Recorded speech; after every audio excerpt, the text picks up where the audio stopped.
Assalamualaikum warahmatullahi wabarakatuh. Perkenalkan, saya Goviatul Nurzuki bersama rekan-rekan saya, yakni Rara Febi Alfiah dan Tiga Saadah, akan mempresentasikan makalah kami yang bertema bermain dan bercerita bagi anak usia dini. Yang pertama yaitu bermain. Bermain adalah kegiatan yang anak-anak lakukan sepanjang hari, karena bagi anak-anak, bermain adalah hidup dan hidup adalah bermain. Anak usia dini tidak dapat membedakan antara bermain, belajar, dan bekerja. Anak-anak pada umumnya menikmati permainan dan akan terus melakukannya dimanapun mereka berada dan memiliki kesempatan untuk memainkannya. Emi Budiati menyatakan bermain merupakan kebutuhan bagi anak, karena melalui bermain, anak akan merasa senang. Dengan demikian, anak dapat mempelajari berbagai keterampilan dengan senang hati, tanpa merasa dipaksa ataupun terpaksa. Kegiatan bermain mempunyai banyak manfaat dan mengembangkan keterampilan dan kecerdasan anak agar lebih siap menuju pendidikan yang selanjutnya. Kecerdasan anak tidak hanya ditentukan oleh skor tunggal yang diungkap melalui tes inteligensi saja. Akan tetapi, anak juga memiliki sejumlah kecerdasan jamak yang berwujud keterampilan dan kemampuan.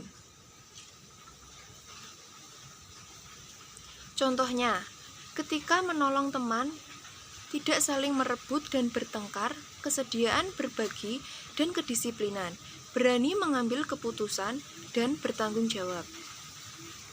Sebagaimana Plato dan Aristoteles, Flaubert menganggap jika bermain sebagai kegiatan yang mempunyai nilai praktis.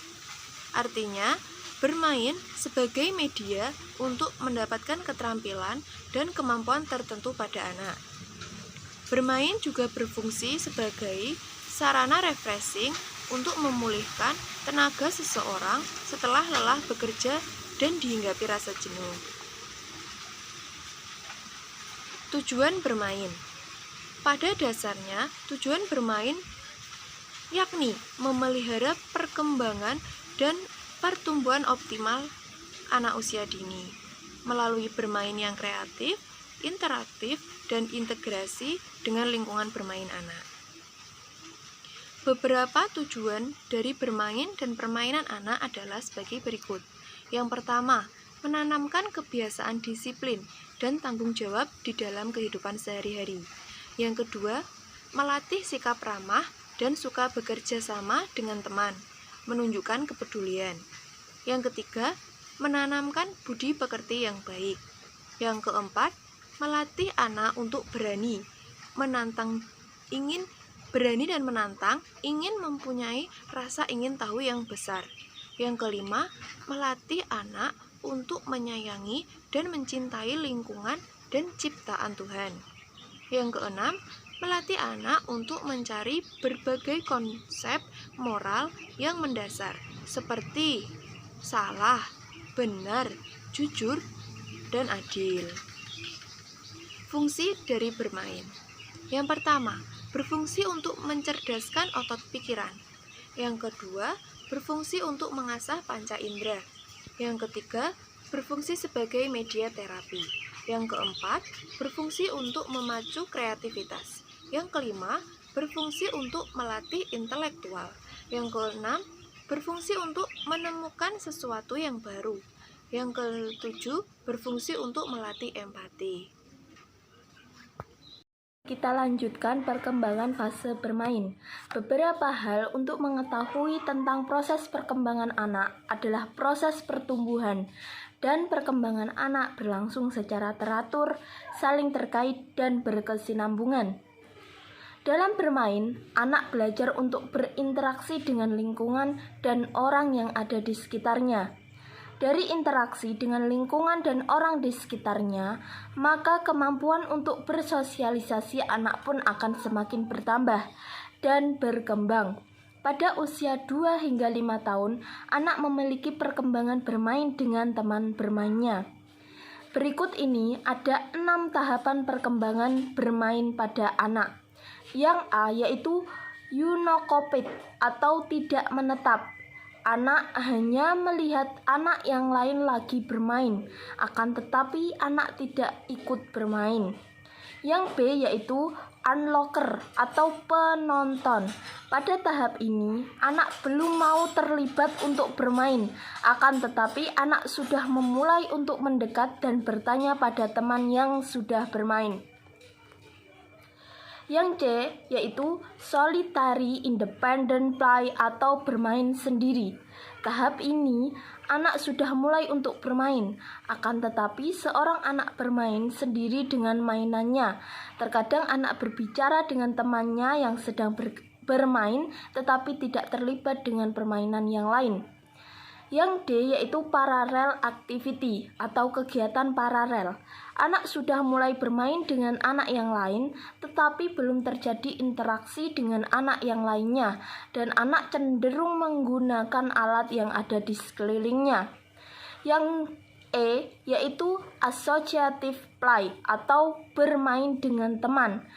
Pada tahap terjadi interaksi yang lebih kompleks pada anak. Terjadi tukar-menukar mainan antara anak yang satu dengan yang lainnya, dan cara bermain anak sudah saling mengingatkan.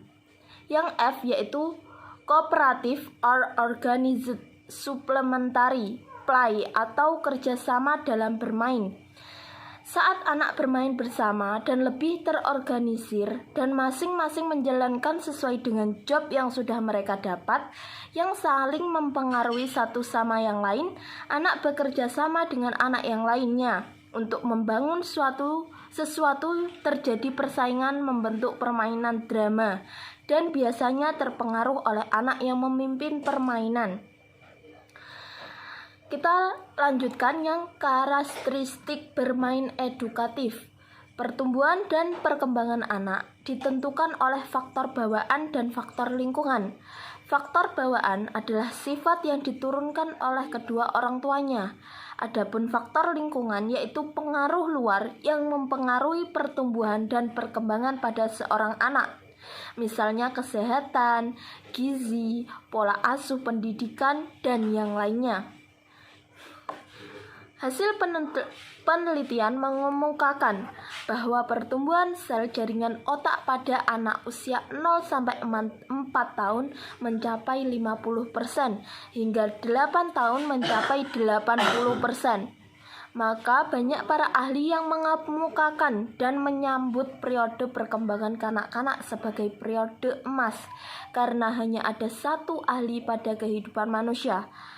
Karakteristik bermain edukatif yaitu segala sesuatu yang dipergunakan atau yang dijalankan sebagai sarana untuk bermain, yang mengandung pendidikan edukatif dan mampu mengembangkan kemampuan anak. Adapun alat yang bisa digunakan untuk memainkan permainan edukatif yaitu harus mengandung nilai pendidikan, aman dan tidak berbahaya, dan berfungsi mengembangkan kemampuan anak.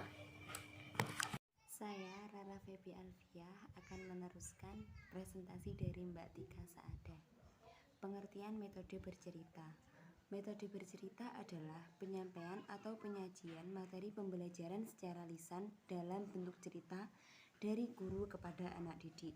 Oleh karena itu, materi yang disampaikan berbentuk cerita yang awal dan akhirnya berhubungan erat dalam kesatuan yang utuh. Maka cerita tersebut harus dipersiapkan terlebih dahulu. Pada dasarnya, metode bercerita ini sama seperti metode ceramah. Metode bercerita merupakan salah satu pembelajaran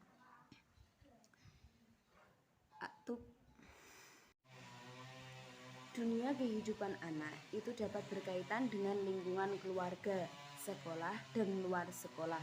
Kegiatan bercerita harus diusahakan menjadi pengalaman bagi anak yang bersifat unik dan menarik, yang menggetarkan perasaan anak dan memotivasi anak untuk mengikuti cerita tersebut. Peran cerita terhadap pembentukan pribadi anak. Bercerita adalah menuturkan sesuatu yang mengisahkan tentang perbuatan, pengalaman, atau sesuatu kejadian yang sungguh-sungguh terjadi maupun yang rekaan belaka. Berdasarkan definisi tersebut, cerita mengandung unsur-unsur sebagai berikut: A. Tuturan, B. Karangan, C. Lakon yang mewujudkan atau dipertunjukkan kepada dalam gambar hidup, D. Dongeng. Ada beberapa hal yang perlu diperhatikan untuk memilih cerita dan buku cerita yang baik sehingga dapat mengundang perhatian anak secara utuh adalah sebagai berikut. 1. Cerita itu harus menarik dan memikat perhatian. 2. Cerita harus sesuai dengan kepribadian anak, gaya dan bakat anak. 3. Cerita harus sesuai dengan tingkat usia dan kemampuan mencerna cerita anak. 4. Isi cerita harus bermutu pendidikan seperti nilai moral dan tujuan pengembangan bahasa anak-anak. 5. Buku yang dipergunakan untuk story reading berisi gambar-gambar dengan kalimat-kalimat pendek yang menjelaskan gambar tersebut. 6. Gambar-gambarnya berwarna, menarik, dan cukup besar untuk dapat terlihat untuk semua anak. 7. Tidak mengundang unsur yang dapat mengaburkan arti gambar itu. 8. Buku cerita mempunyai gambar depan yang mencerminkan isi cerita di dalamnya. 9. Bahasanya sederhana sesuai dengan bahasa daya tangkap anak-anak. 10. Cerita sesuai dengan minat anak serta tidak terlalu panjang. Bercerita dalam kegiatan pengajaran anak mempunyai beberapa manfaat penting. Guru dapat memanfaatkan kegiatan bercerita untuk menanamkan kejujuran, keberanian, kesetiaan, keramahan, ketulusan, dan sikap-sikap positif yang lain dalam kehidupan keluarga, sekolah, dan luar sekolah. Kegiatan bercerita juga memberikan sejumlah pengetahuan sosial, nilai-nilai moral, dan keagamaan. Penerapan cerita terhadap perkembangan pribadi anak. Cerita mampu menstimulasi imajinasi anak. Ingat bahwa otak tidak bisa membedakan antara imajinasi dan realitas, sehingga anak-anak benar-benar merasa terlibat dalam cerita yang dibacakan kepadanya.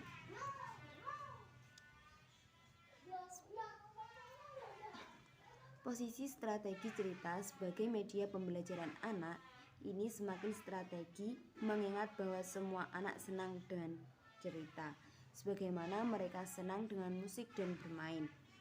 1. Ada beberapa teknik bercerita yang dapat dipergunakan, antara lain: A. Bercerita tanpa alat peraga atau gambar. B. Bercerita dengan menggunakan alat peraga. Adapun alat peraga atau alat bantu cerita ini terbagi atas beberapa jenis, antara lain sebagai berikut. 1. Alat peraga langsung, misalnya gambar, pohon, dan lain-lain. Sebelum bercerita, sebaiknya memperhatikan hal-hal seperti: A. Pencerita memperkenalkan dulu alat peraga langsung.